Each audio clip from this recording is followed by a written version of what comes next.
Hi, welcome to Top Chef University. I'm Carla, finalist from Top Chef New York. Our first course is all about the basics, and this is your next lesson. We're just about there with the specialty vegetables. We've covered peppers, leeks, mushrooms, and tomatoes.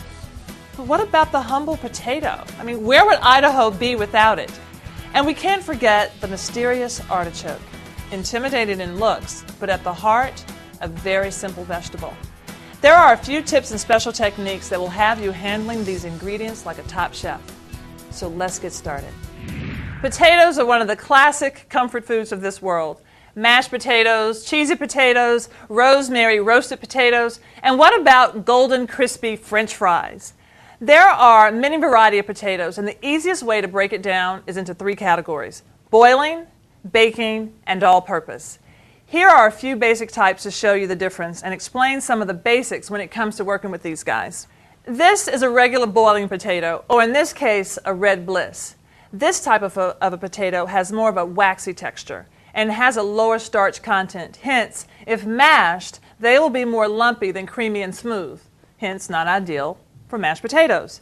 If boiled, however, they will hold up nicely for potato salad and also will go well in soups and casseroles. This potato, which is longer in shape and has a thicker skin, is a baking potato. This particular variety is a russet.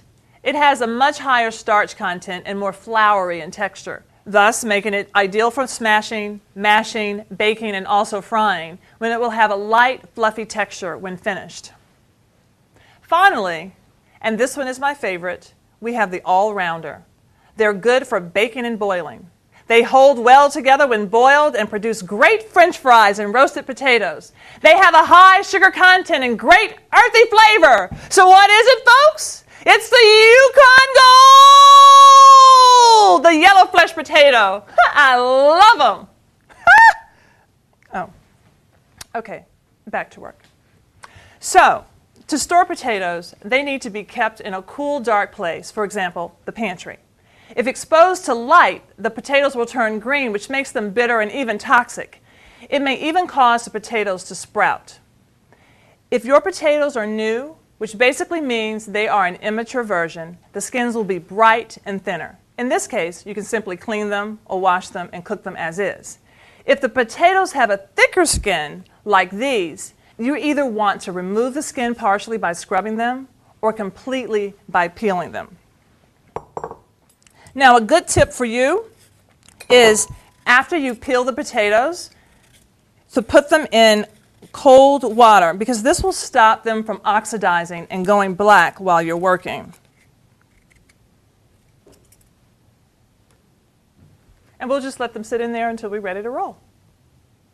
Artichokes can look intimidating to work with, but there really is no substitute for the delicious nutty flavor and tender texture of the heart. Here's how to break one down. Begin by removing the tough outer leaves. Just picking them off like this. And you'll know when it's enough when the artichoke is all smooth and actually the leaves start to turn a little lighter. Okay. So, using a serrated knife, cut off the top third of the artichoke.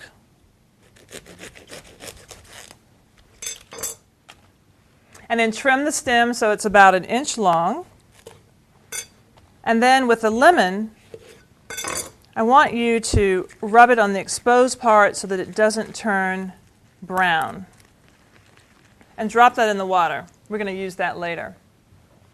Now, what I want you to do is take the serrated knife and just carve around the artichoke heart, taking these outer leaves off.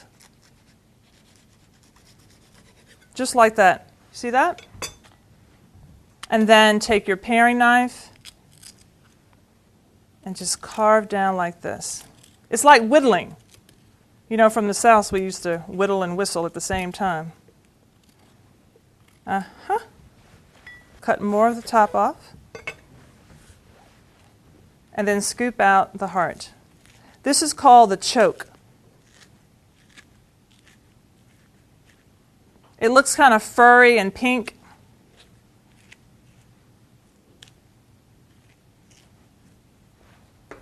And when you've cleaned it up really nicely and you have a nice heart, you drop it into the lemon water and you keep moving on. Now with these artichokes, you can grill them with olive oil and sea salt, which can go on a nice antipasto platter. You can poach them and marinate them for a salad and even use them in pasta. You can also blend them up with crab and cream cheese for a delicious warm dip. Yum! How good is that with pita? So don't underestimate the simple potato, and don't be scared of that weird-looking artichoke.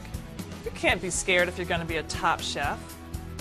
In the next lesson, we'll be covering leafy greens. They're good and good for you if you know what you're doing with them.